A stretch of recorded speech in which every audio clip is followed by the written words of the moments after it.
करना में आप सबकी सलामती हो। उम्मीद है कि आप सब ठीक होंगे।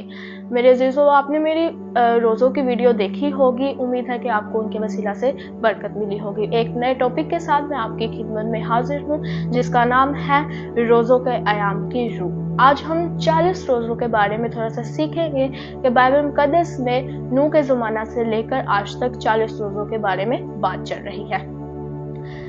40 का अदद तब्दीली का अदद है। 40 का अदद तब्दीली का अदद है।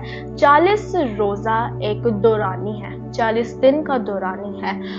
वो रियाजत जो 40 दिन के लिए की जाए, इसलिए ये 40 डेज पीरियड जिसे 1 यूनिट कहते हैं, उसका मतलब है रोज़ा जो रियाजत है। मेरे अजीज़ों, 40 दिन जो शुरू होते हैं, आपको पता होगा कि नूह के तूफान से लेकर हमारे खुदावंद के आसमान पर जाने तक 40 दिन का जिक्र आपको बनी इसराइल में नजर आएगा, मूसा में नजर आएगा और एलिया में नजर आएगा। और 40 डेज पीरियड का मतलब जो है वो है वक्त, वो दौरानियां जिसमें खुदा निजात का तजुर्बा करता है। यानी एक एक्सपीरियंस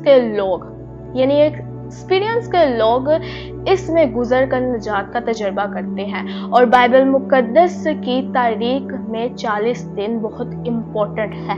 किसके लिए? इस निजात के लिए। इंसान अपनी कमजोरी में खुदा की निजात का तजुर्बा करता है, ठीक है।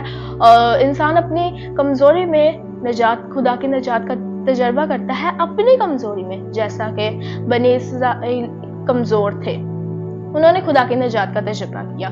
मूसा ने भी, एलिया ने भी खुदा की निजात का तजुर्बा किया। मेरे अजीजों, इसलिए हमारे खुदावंद ने भी ये 40 दिनों में ये देखा कि ये कमजोरी है, ये आती है, ठीक है। और ये जो मौसम है, ये जो दिन है, ये जो गुजर रहे हैं, ये खुदा की निजात का तजुर्बा करने के लिए है। और अच्छा, अब ये जो रोजे चल रहे हैं, यानी जिसको मैंने कहा 1 यूनिट, ठीक है, इसका मतलब है कोई इस खास मकसद में या पीरियड में से गुजरता हो तो फिर वो खुदा की निजात का तजुर्बा देखेगा। खुदा उसको करीब से निजात का तजुर्बा दिखाएगा।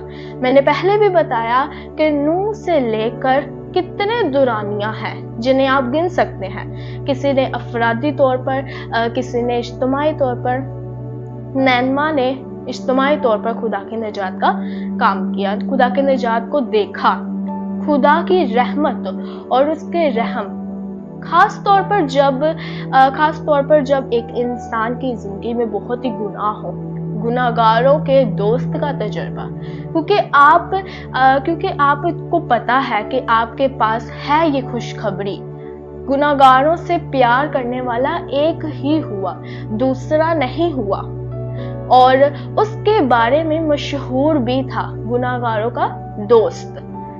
वो ये इल्जाम देते थे, लेकिन हमारे लिए ये फख्र की बात है, ठीक है। और इतना दोस्त के आपके लिए जान दे सकता है। और इस मौसम की रूह जो है वो तौबा है।